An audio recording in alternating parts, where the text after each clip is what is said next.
So the way Quest works is that it gives you three basic commands to interact with your queues. The first one is send a message, which will allow us to send a message to one of our lists, which I will name for now test list.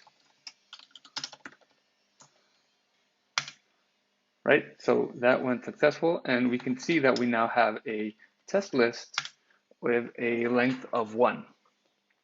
So now we are going to demo the second command with providing basic functionality, which is to get the message, right? So we will get that message from our test list, and we will tell it that we want to get only 1. So this will return the message we have, but we can see that it has returned a way more complex structure. All of these keys have a meaning. Since we are based off of RedisGears, I could only figure out how for now only to return strings. So you could see this as an array that can be interpreted into a dictionary or an object where it is divided by key value, key value. So I'll run down some of the basic keys right now.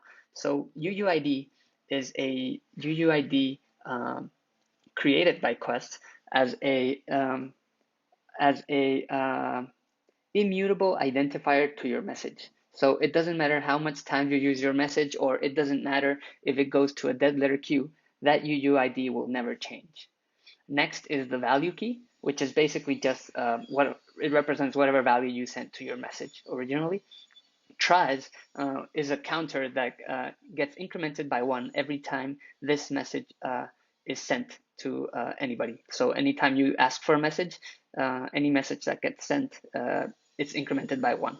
The next is inFlight true, which is basically an internal flag to see if the message is available or not. The list is to what list does this message belong? And then the next very important key is the handle, which is another UUID, but this one serves a very different purpose than the original UUID.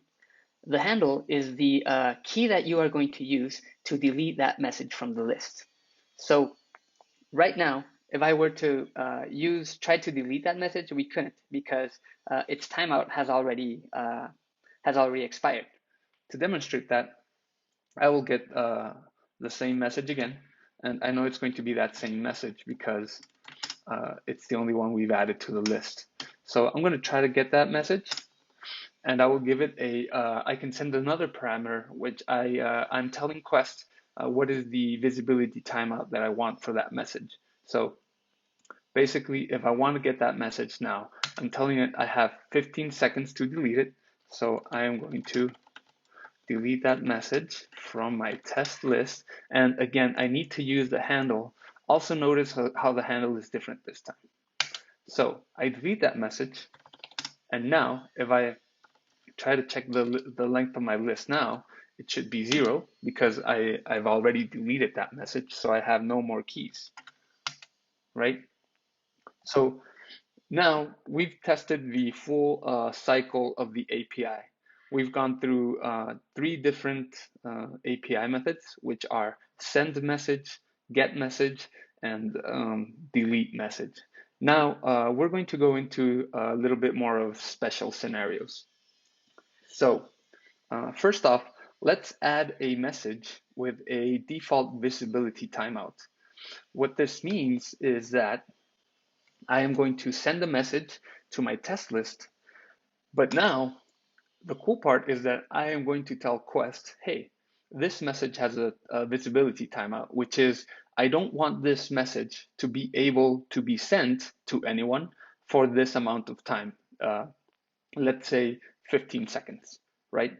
So once I hit enter, I won't be able to do a get message because this message won't be visible until the next 15 seconds have expired. So let's see that in action. I'm going to send a message. I need to specify how many messages I want. So I still have, I could not get a message right now because those 15 seconds have not passed. But as I can see from my log in the bottom, I can tell that timeout has expired now, so I'm able to get that message.